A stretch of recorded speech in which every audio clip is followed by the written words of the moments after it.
En el nombre del Padre, y del Hijo, y del Espíritu Santo. Amén.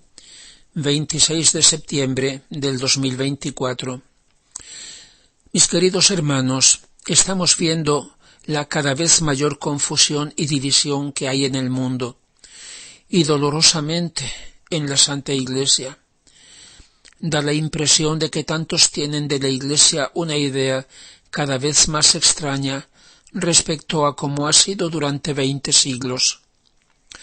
Lo demuestra, por ejemplo, toda una terminología, un particular vocabulario eclesialés. Así que debemos tener una clara conciencia de lo que es la Iglesia y de cómo el Señor la ve. ¿Qué cosa es la Iglesia? Cuando se habla de la Iglesia, como cuando hablamos de una persona, casi siempre se piensa a su aspecto externo, a su lado humano, y no se considera su realidad espiritual y sobrenatural. Como la Iglesia no existiría sin Cristo, así Cristo no podría estar sin su cuerpo místico, que es la Iglesia. Por eso, como dijo en su proceso Santa Juana de Arco, Jesucristo y la Iglesia son una sola cosa. Porque la Iglesia es también su esposa. Es, dice San Pablo, la casa de Dios, que es la Iglesia de Dios vivo, columna y sostén de la verdad. Es la familia de Dios, es el pueblo de Dios, es la sociedad establecida por Dios.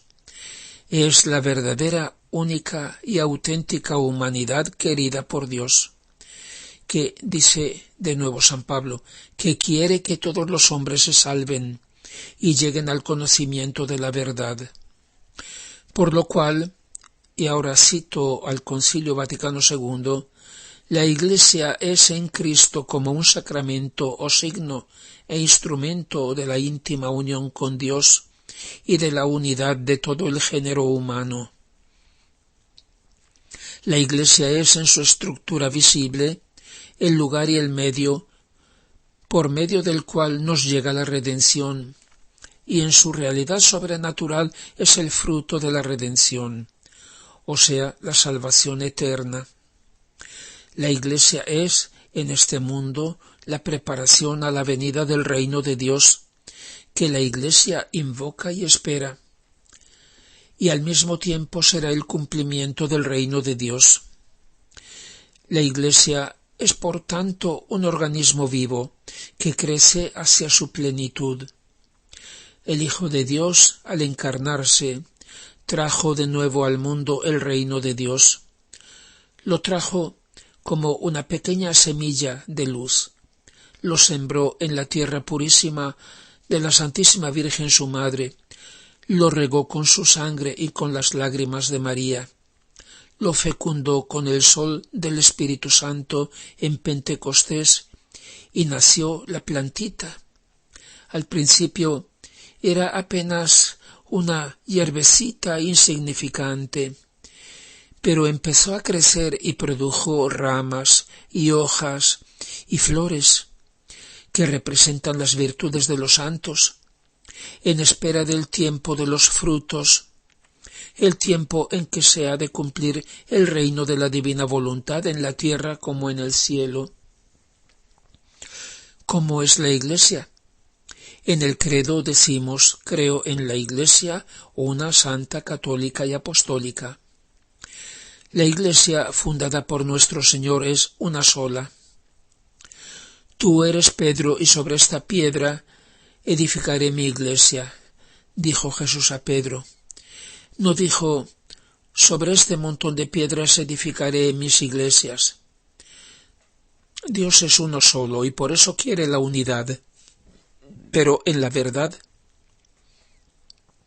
ahora algunos pretenden diluir la Iglesia católica en algo más grande y amplio, donde no solo entren los hermanos separados no como hermanos, por lo que han conservado en común con la Iglesia, sino por lo que no han conservado, sino que entren todos los demás, hebreos, musulmanes, hinduistas, budistas, etc., homogeneizados en una sola religión mundial sin dogmas, del hombre que se hace Dios. ¿De dónde viene eso? De rechazar a Jesucristo como el único mediador entre Dios y los hombres, o sea, de rechazarlo como el verdadero Hijo de Dios hecho hombre, el que ha dicho: el Padre y yo somos una sola cosa. La Iglesia es santa a pesar de tantos miembros suyos pecadores en este mundo. Santa por su origen, del corazón de Cristo traspasado en la cruz. Santa por la vida divina y el Espíritu Santo que la anima y guía. Santa por la verdad y la doctrina que profesa. Santa por los medios de santificación y de salvación, los sacramentos de los que dispone. La Iglesia es católica, que significa universal, porque tiene como patrimonio toda la verdad y todo el bien, y tiene como fin abrazar toda la humanidad y el mundo entero. Y es apostólica, porque su patrimonio de verdad y de gracia lo ha recibido de los apóstoles, de su testimonio. Dice San Juan en su primera carta: lo que era desde el principio, lo que hemos oído, lo que hemos visto con nuestros ojos, lo que hemos contemplado y tocado con nuestras manos, o sea, el verbo de la vida, porque la vida se ha manifestado, nosotros la hemos visto y testificamos, y os anunciamos la vida eterna que estaba en el Padre y se nos ha manifestado. Lo que hemos visto y oído os lo anunciamos a vosotros, a fin de que viváis también en comunión con nosotros. Nuestra comunión es con el Padre y con su Hijo Jesucristo. Ese testimonio recibido es nuestro testimonio apostólico y misionero.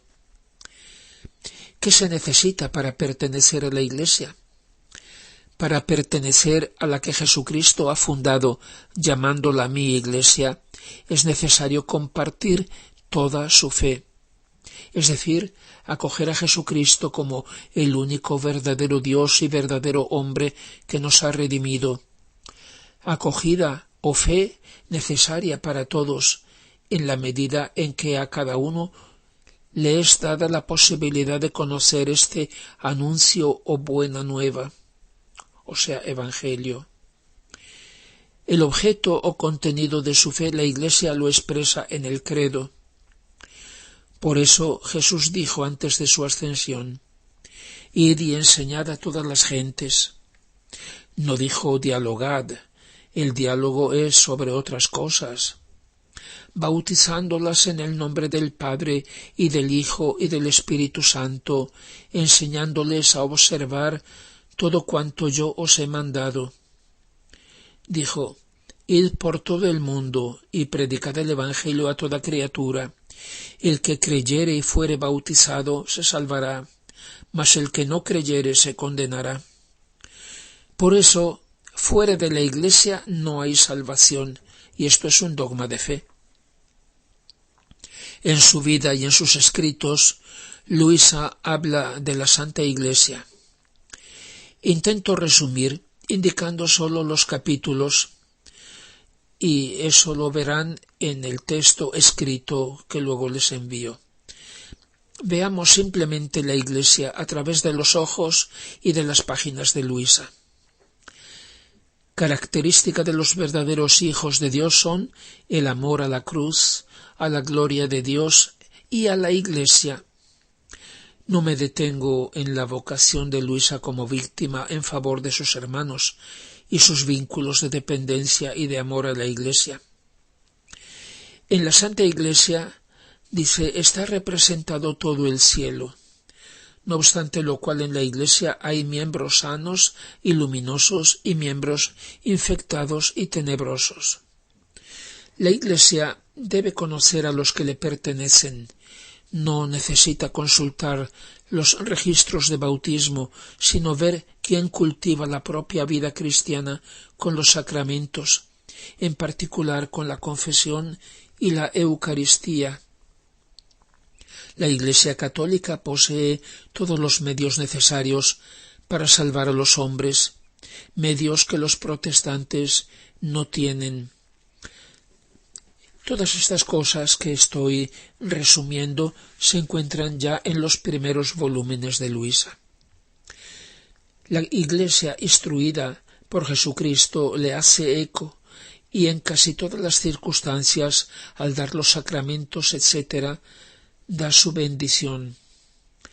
La Iglesia, dice, nunca tendrá fin, será siempre lo que su fundador ha querido, lo que es la Iglesia. Puede y debe crecer, pero nunca será otra cosa. Todo lo más podrá lavarse en su propia sangre, pero eso la hará más bella y gloriosa. Luisa la ve como una mujer majestuosa y venerable, pero oprimida y enferma. Con esa misma imagen, más adelante, Luisa describe el estado doloroso en que yace la Iglesia. Ella debe ayudar a Jesús a ponerla en seguridad y a sanarla. La Iglesia ha de ser purificada en sus miembros. La persecución, dice, servirá a eliminar los miembros corrompidos y a purificar y mejorar a los buenos.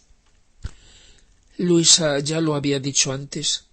El estado tristísimo de degradación en que yace la Iglesia acabará en una tremenda purificación en la sangre, y después vendrá su más grande triunfo y la paz.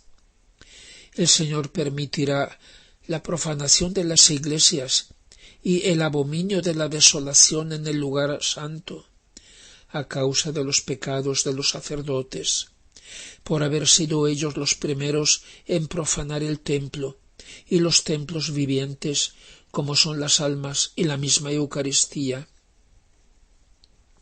Esto ya lo decía en el 1906, hace ya más de un siglo.